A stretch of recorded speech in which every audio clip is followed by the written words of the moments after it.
નમસ્કાર વિદ્યાર્થી મિત્રો, ઉત્ક્રાંતિના ડિજિટલ પ્લેટફોર્મ પર આપનું હાર્દિક સ્વાગત છે.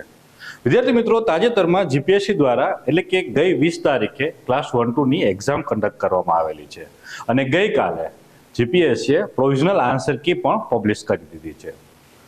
પ્રોવિઝનલ આન્સર કીનો થોડો સમય લાગતા અમારી જેવી ઘણી બધી સંસ્થાઓએ આન્સર કી બનાવેલી હતી.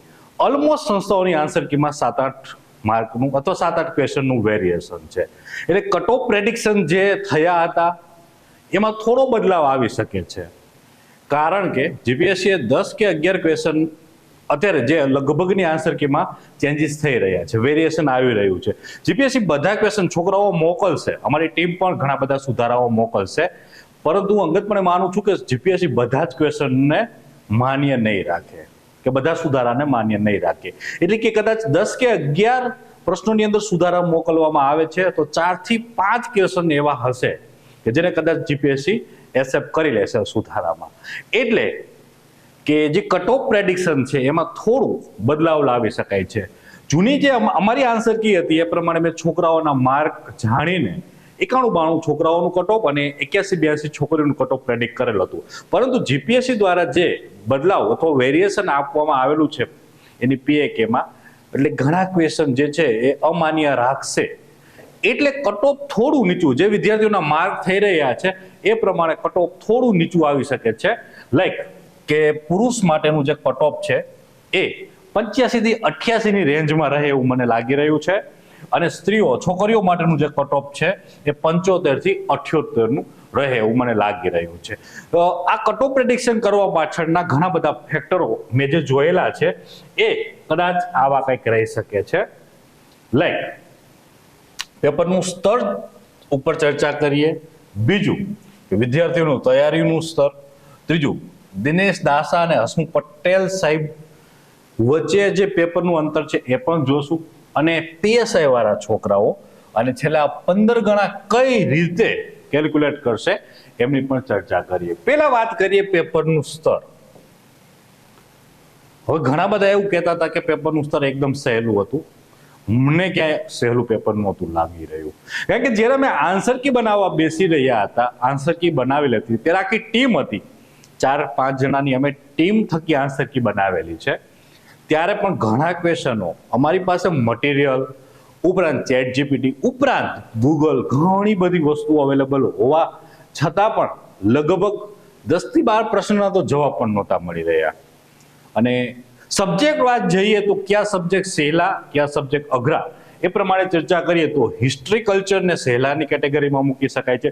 જો તમારું બેઝિક ઇકોનોમી સારું છે તો ઇકોનોમીને પણ સહેલાથી થોડુંક અઘરાની કેટેગરીમાં મૂકી અથવા સહેલાથી મધ્યમની શ્રેણીમાં મૂકી શકો છો. જીઓગ્રાફી ડિફિકલ્ટની કેટેગરીમાં આવે, મેથ્સ રીડિંગ ડિફિકલ્ટની કેટેગરીમાં આવે. બંધારણ તમને કેવું આવી રહ્યું હતું, તમારા કન્સેપ્ટ કેવા ક્લિયર હતા એ પ્રમાણે તમે બંધારણને મૂકી શકો છો.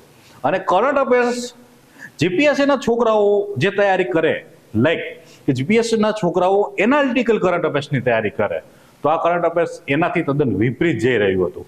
ક્લાસ 3 વાળા છોકરાઓ કે જે કોઈ પણ જે કરંટ અફેર્સની બુક હોય એમાં જે પાછળ 10-12 પેજની અંદર જે ઝીણા કરંટ આપેલા હોય એમાંથી મોટા ભાગના ક્વેશ્ચન ઉઠાવવામાં આવેલા. એટલે ક્લાસ 3 ના જે છોકરાઓ હોય છે એમને મૂકતા નથી, એ લોકો તૈયારી કરતા હોય છે. તો વિદ્યાર્થી મિત્રો, પેપરને આ રીતે તમે અલગ અલગ જે સબ્જેક્ટ છે એને ગોઠવી શકો છો.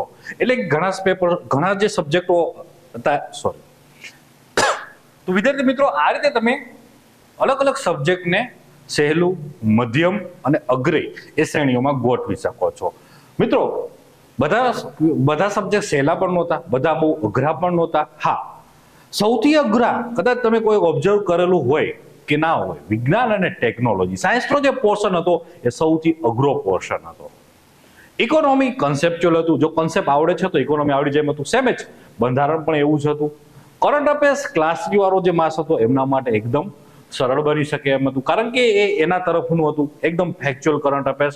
એટલે અલગ અલગ જે છે કે તમે અલગ અલગ ફેક્ટરમાં મૂકો તો આ જે પેપરનું સ્તર છે એ સહેલું નથી, મધ્યમ પણ નથી અને એક્સ્ટ્રીમ અઘરું પણ નથી. એટલે કે મધ્યમ અને અઘરાની વચ્ચે છે.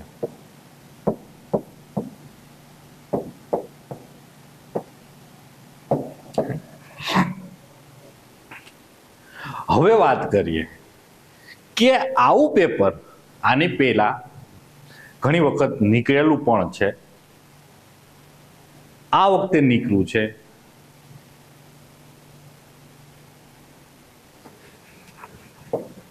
તો હવે વાત કરીએ કે જો આવું પેપર નીકળે તો શું કટ ઓફ રહી શકે. જો દિનેશ દાસાના સમયની વાત કરીએ, જો આવું પેપર નીકળવું હોય તો કટ ઓફ 70 થી 75 ની વચ્ચે રહી શકે.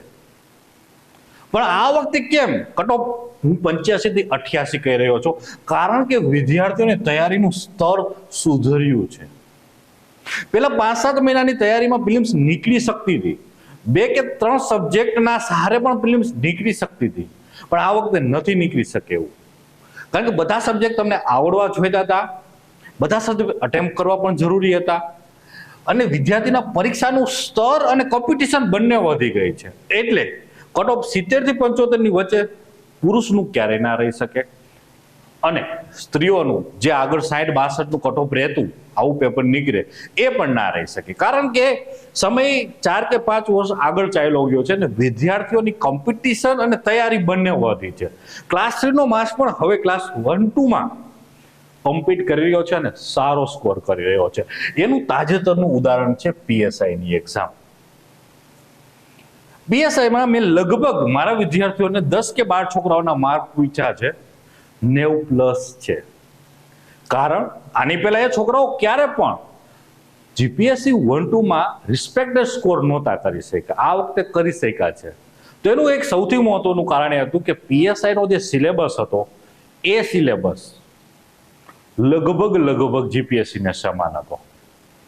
ઘણા સબ્જેક્ટો એવા છે કે જે જીપીએસસી ના વિદ્યાર્થીઓને અઘરા લાગેલા છે, તો પીએસઆઈ ના વિદ્યાર્થીઓને સહેલા લાગેલા છે.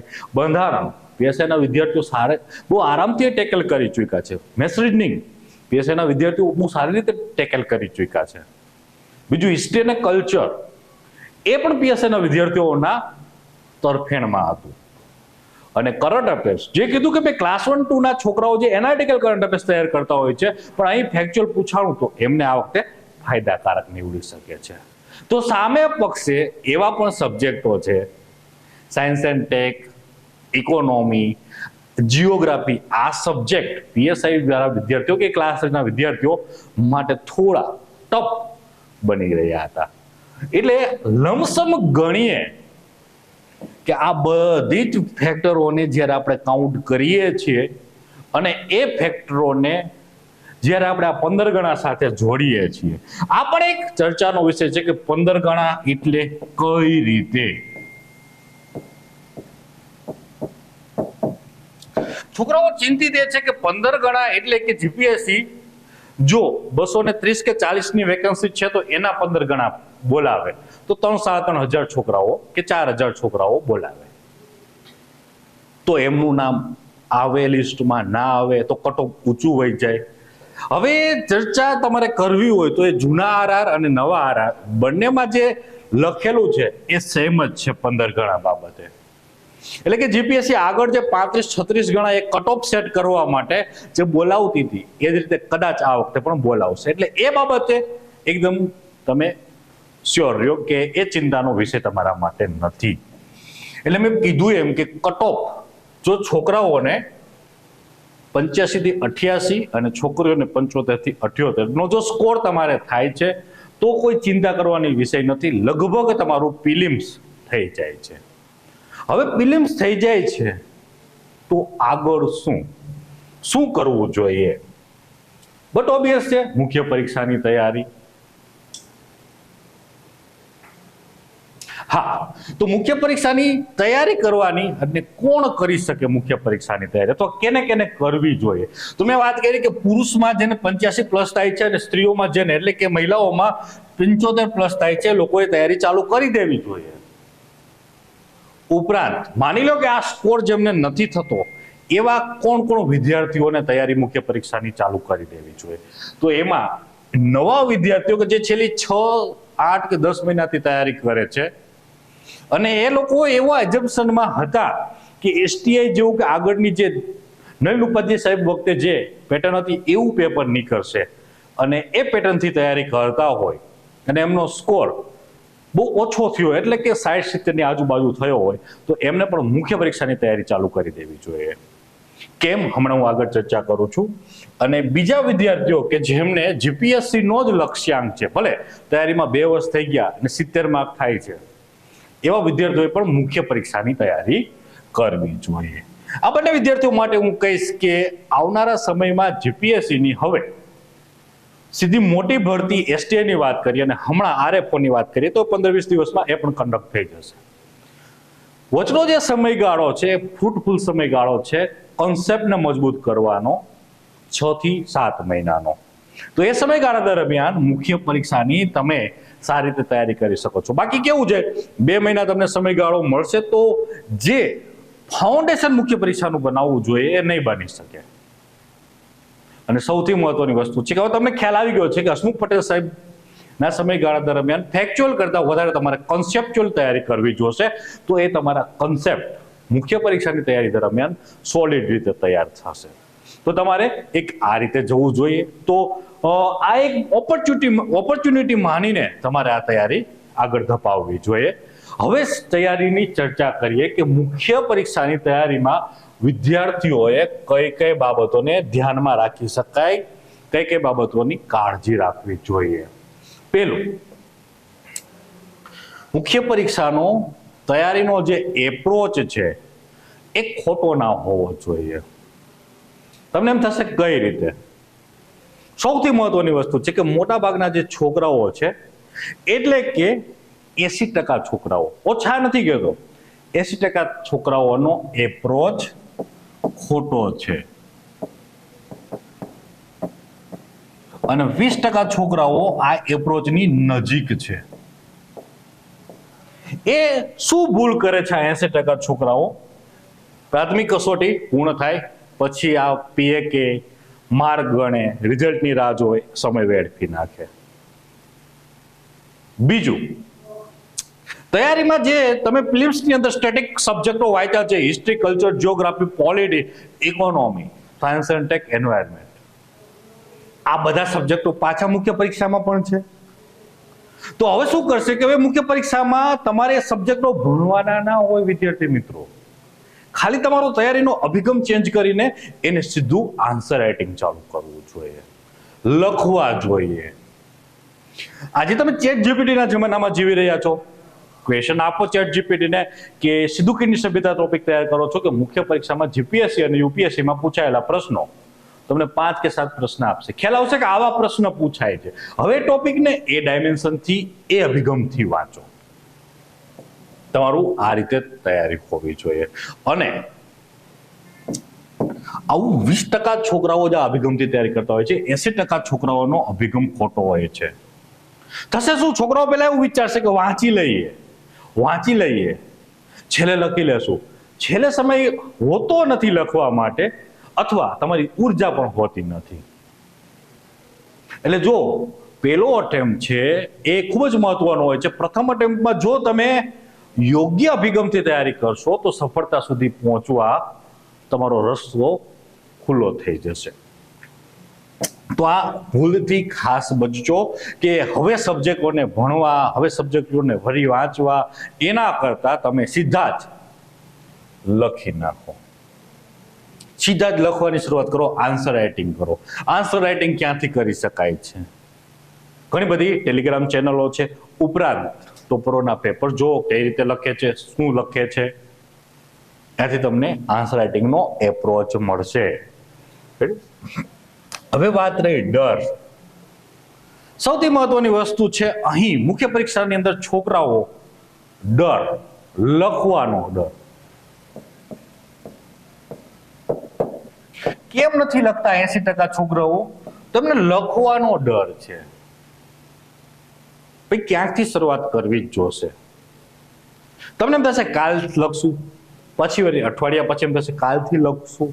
પણ આ લખવાનો જે ડર છે નીકળતો નથી અને એ ડરના કારણે મોટા ભાગના છોકરાઓ 4-4, 5-5 વર્ષ, 6-6 વર્ષની વિશેષ સાયકલમાં ફસાયેલા રહે છે. તો એ ડર ચાલુ કરવો જોશે અને કાલ કરેશો, આજ કરેશો અબ, એટલે આજથી જ લખવાનું ચાલુ કરો. તો આ એક લખવાનો ડર કાઢો. હવે વાત કરીએ બીજું કે જે નવા સબ્જેક્ટો એડ થયા છે એનો પણ એક ડર હોય છે. પહેલી વખત જેમની મેન્સ હશે, પ્રાથમિક કસોટીમાંથી મુખ્ય પરીક્ષા બાજુ તૈયારીમાં જઈ રહ્યા હશે, એવા વિદ્યાર્થી મિત્રો એ નવા સબ્જેક્ટ બહુ ડરતા હોય છે. મને યાદ છે 18માં પહેલી વખત મારે જ્યારે મેન્સ લખવાની હતી ત્યારે મેં 1 મહિના સુધી એથિક્સ વાંચ્યું હતું. હવે એટલો સિલેબસ પણ નહોતો ત્યારે મેં આખું યુપીએસસી નું એથિક્સ તૈયાર કરેલું હતું. આ ભૂલ હતી. હવે મને સમજાય છે કારણ કે 5 કે 6 ટોપિક જ ત્યારે હતા. હા, પણ હવે તમારું એથિક્સનું આખું પેપર ઇન્ટ્રોડ્યુસ થયો છે, પણ એનો અર્થ એવો પણ નથી કે આખો દિવસ એથિક્સ લઈને 1.5-2 મહિના ફરવું. દિવસની 1 કે 2 કલાક એથિક્સ માટે આપી દો.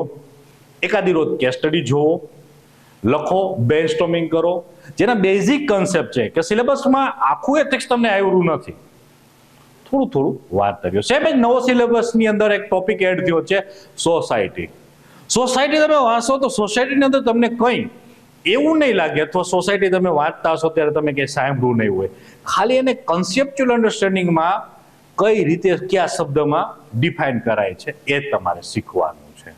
તો બહુ ડરતા નહીં, એ નવા સબ્જેક્ટથી થઈ જશે.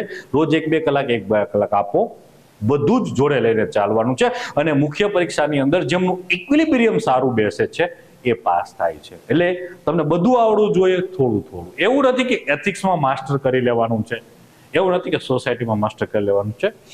સોસાયટીની અંદર હું તો કહું છું કે કંઈ નવું ના વાંચતા, હેન્ડ રિટન નોટ કોઈની સારી મળી જાય છે. તમે ખાલી વિકિપીડિયા કરજો, ટોપર્સ નોટ સોસાયટી, એટલે યુપીએસસીના 8-10 વિદ્યાર્થીઓના તમને મટીરિયલ મળશે. 50-100 શબ્દ અથવા 50-100 પેજની અંદર લખાયેલી સોસાયટીની નોટ મળી જાય છે. એ પણ તમે કરી શકો છો. બહુ મટીરિયલની પાછળ ભાગતા નહીં. ત્રીજું, હવે આવીએ એક્ઝેક્ટ મટીરિયલ ઉપર. શું વાંચવું મટીરિયલની અંદર? સાહેબ ફિલિમ્સમાં તો આ મટીરિયલ વાંચતા હતા, હવે મેન્સમાં મટીરિયલમાં શું વાંચવું? હું એ જ કહું છું કે અહીં મુખ્ય પરીક્ષામાં વાંચવા કરતા તમને સારી રીતે લખતા, પ્રેઝન્ટ કરતા આવડવું એ પાસ થવાની એક ચાવી છે. તો એ શું તમારે લખવું, મટીરિયલની અંદર શું વાંચવું? પ્રાથમિક કસોટીમાં જે સબ્જેક્ટમાં જે મટીરિયલ વાંચ્યું છે એને જ રિવાઇઝ કરવાનું છે. નવા જે સબ્જેક્ટો એડ થયા છે, માની લ્યો કે આ 2 સબ્જેક્ટની વાત કરું, એથિક્સ અને સોસાયટી. સોસાયટી મેં તમને હેન્ડ રિટન નોટની વાત કરી દીધી. સેમ જ એથિક્સની વાત કરું તો એથિક્સમાં મેં મારા મેન્ટર અથવા અમારે રાજકોટ ત્યાં ભણાવવા આવતા ડોક્ટર મિહિર પટેલ સાહેબ, મિહિર પટેલ સાહેબની બુકમાંથી અમે એથિક્સ કરતા હતા. હેન્ડ રિટન નોટ હતી, સારી છે. હા, એમાંથી કન્સેપ્ટ સમજીને એને તમારી ભાષામાં, તમારા ઉદાહરણોમાં ઢાળીને લખી શકાય છે. તો તમે એક એ વાપરી શકો છો મટીરિયલની અંદર એથિક્સની. બીજું, હવે છોકરાઓ એક આઈ કરશે કે ડોક્ટર દિવ્યકીર્તિ સાહેબના વિડીયો 80-90 વિડીયો છે 3-3 કલાકના. હવે એમની પાછળ પણ પડશે, એમને આખું ભણાવેલું છે એથિક્સ. હું અંગતપણે ના પાડું છું કે એટલું બધું ડેપ્થમાં અહીં તમારે એથિક્સ શીખવાની જરૂરિયાત નથી. સિલેબસ બહુ નાનો છે. હા, સિલેબસમાંથી બેઠા ક્વેશ્ચન 5 જ એથિક્સમાં પૂછાશે, જે સ્ટેટિક પોર્શન. બાકી કેસ સ્ટડીઓ છે, તો કેસ સ્ટડીની અંદર જે વસ્તુઓ જોશે એ તમને આપોઆપ આવડતું જશે. થોડીક કેસ સ્ટડીઓ જાતે અભ્યાસ કરશો એટલે ખબર પડી જશે કે શું વાંચવું, કેટલું વાંચવું. એટલે એટલો બધો સમય ના બગાડતા એમાં. સાહેબનો વિરોધ નથી, સાહેબમાંથી ઘણું શીખવા જેવું છે ને હું શીખું છું, મારા આદર્શ છે. પણ અહીં આપણે કોસ્ટ બેનિફિટની વાત કરીએ છીએ તો એક પ્લીઝ એ બચજો. ઘણા બધા છોકરાઓ ગયા વર્ષે પણ અહીં લાઇબ્રેરીમાં હું જોવા જતો, એથિક્સની તૈયારીમાં એ 80-90 વિડીયો 3-3 કલાકના જોઈ રહ્યા હતા. એક સબ્જેક્ટ આવડી જવાથી પાસ નથી થવાતું કે એક સબ્જેક્ટમાં માસ્ટરી લાવી દેવાથી પાસ નથી થવાતું. ઇક્વિલિબ્રિયમ બહુ મહત્વની વસ્તુ છે, તો એના ઉપર કામ કરજો. હું ફરી કહી રહ્યો છું, તો એક ખાસ કાળજી રાખજો. બીજું, નિબંધ માટે શું મટીરિયલ હોઈ શકે છે? જે નવા સબ્જેક્ટ ઇન્ટ્રોડ્યુસ થયા છે, સોસાયટીની મેં વાત કરી કે ટોપરની હિન્દી અને ઇંગ્લિશમાં નોટો મળી જાય છે યુપીએસસીની, એ જોઈ લેજો. બીજું, એથિક્સની તમે મિહિરભાઈની નોટની વાત કરી. બીજું, તમને અરિહંતની બુક સારી છે, એ પણ તમે જોઈ શકો છો હિન્દીમાં. ગુજરાતી બાબતમાં મેં ક્યારેય કઈ મટીરિયલ બાબતે રિસર્ચ કર્યું નથી, એટલે હું ગુજરાતીમાં શોર્ટ નથી કહી શકતો. હા, હવે નિબંધની વાત કરીએ.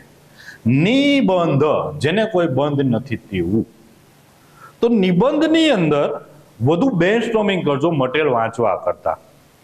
અને બેન્ચસ્ટોર્મિંગ કઈ રીતે કરી શકાય એનો યુટ્યુબમાં ઘણા બધા નિબંધો મેં 8-10 જેટલા નિબંધો મેં મૂકેલા છે, અથવા 15 થી 20 જેટલા હોઈ શકે છે. એ ગઈ વખતની જીપીએસસી 1-2 ની બેચો દરમિયાન અને પીએસઆઈ ની બેચો દરમિયાન. તો એ અમુક જે નિબંધો છે બેન્ચસ્ટોર્મિંગ કઈ રીતે કરવું એ તમે જોઈ શકો છો. એ ખૂબ જરૂરિયાત છે. હા, હવે નિબંધ તમને એમ થશે કે ફિલોસોફિકલ નિબંધ આવશે, ફિલોસોફિકલ નિબંધ આવશે, પણ ઉદાહરણો તો તમારે જીએસ ના ત્યાં લખીને એને બેન્ચસ્ટોર્મ કરવાના છે. એટલે એ પણ ખાસ કાળજી રાખજો કે એટલી ફિલોસોફી આપને આવડતી પણ ના હોય કે આખા નિબંધને તમે ફિલોસોફિકલ રીતે એડ્રેસ કરી શકો. હા, તમારું યુપીએસસીમાં ફિલોસોફી ઓપ્શનલ હોય તો વાત અલગ છે, તો તમે એને થોડો સારી રીતે સજાવી શકો છો. બાકી જે તમને કન્સેપ્ટ આવડે છે, જે જીએસ આવડે છે, એના ઉદાહરણો એની સાથે થોડો ફિલોસોફિકલ ટચ આપીને તમારે નિબંધને શણગારવાનો રહેશે, લખવાનો રહેશે. તો આ મટીરિયલની ચર્ચા થઈ, એટલે કે પ્રાથમિક કસોટીમાં જે મટીરિયલ વાંચ્યું છે એ જ મેન્સમાં વાંચવાનું છે, જે સબ્જેક્ટની અંદર આવે છે. જે નવા સબ્જેક્ટ ઇન્ટ્રોડ્યુસ થયા છે એના મટીરિયલની તમને ચર્ચા કરી દીધી. હવે વાત કરીએ પાઠ્યક્રમ. સિલેબસનું શું મહત્વ છે? વિદ્યાર્થીઓ આડેધડ એક સબ્જેક્ટમાં 2-3 બુકોમાંથી કન્ટેન્ટ ભેગું કર્યા રાખશે. પણ જીપીએસસી નો ઇતિહાસ છે કે એમને મુખ્ય પરીક્ષાનો પ્રશ્ન જનરલ સ્ટડીઝના પેપરની અંદર ક્યારે પણ સિલેબસથી બહાર જઈને પૂછ્યો નથી. તો હું કાયમી કહું છું કે સિલેબસને વરીને રહેજો, સિલેબસ સાથે તૈયારી કરજો. જેટલા ટોપિક આપ્યા છે એટલા જ ટોપિકની આપણે તૈયારી કરવાની છે. તો સિલેબસ ખૂબ જ મહત્વનો છે, અને ઝેરોક્સ રાખજો, અથવા આખો સિલેબસ તમારો દરેક સબ્જેક્ટનો તમને યાદ હોવો જોઈએ કે આમાં 8 ટોપિક છે, આમાં 8 ટોપિક છે, એટલા જ વાંચવાના. અને એમાંથી કેટલા ક્વેશ્ચન બની શકે બનાવો, બેન્ચસ્ટોર્મ કરો, લખો. તો આપણે આમાં આ જ વસ્તુઓ કરવાની છે. સિલેબસને વરીને રહેજો. ફરી કહી રહ્યો છું, સિલેબસથી બહુ ડાયવર્ટ ના થતા. ડાયવર્ટ થશો તો આખી તૈયારી ડાયવર્ટ થઈ જશે. ચલો, તો આજના ડિસ્કશનની અંદર આટલી વાત કરી છે કે મુખ્ય પરીક્ષાની તૈયારીમાં આ ભૂલ ના કરતા કે પેલા વાંચી લઈએ, કન્ટેન્ટ ભેગો કરી લઈએ, કારણ કે કન્ટેન્ટ ક્યારે ભેગો થતો નથી, સિલેબસ ક્યારે પૂરો થતો નથી. લખવાનું ચાલુ કરી દો અને કાલ લખશું એવા અભિગમમાં તૈયારી ના કરતા. બીજું, મટીરિયલ પાછળ ભાગતા નહીં, કારણ કે અહીં તમારે મટીરિયલ કલેક્ટર નથી બનવાનું, ડેપ્યુટી કલેક્ટર બનવાનું છે. આ યાદ રાખી લેજો. એટલે આ એક ખાસ કાળજી રાખજો. જે ઓછા મટીરિયલમાં સારું બેન્ચસ્ટોર્મ કરી જાણે છે એમને સારા માર્ક મળે છે. એટલે આ એક મારો મુદ્દો છે, એને યાદ રાખી લેજો. ચાલો, તો મુખ્ય પરીક્ષા બાબતે જે ચર્ચા કરવાની હતી, કટ ઓફ બાબતે જે ચર્ચા કરવાની હતી, બેઝિક ચર્ચા કરી લીધી છે. હવે ધીમે ધીમે યુટ્યુબના માધ્યમ થકી કંઈક ને કંઈક નવું તમારા સુધી પહોંચાડતા રહેશું. અમારી ટીમ તમને કંઈક ને કંઈક તૈયારીમાં મદદરૂપ બનતી રહેશે. Have a nice day, enjoy your day, enjoy your reading.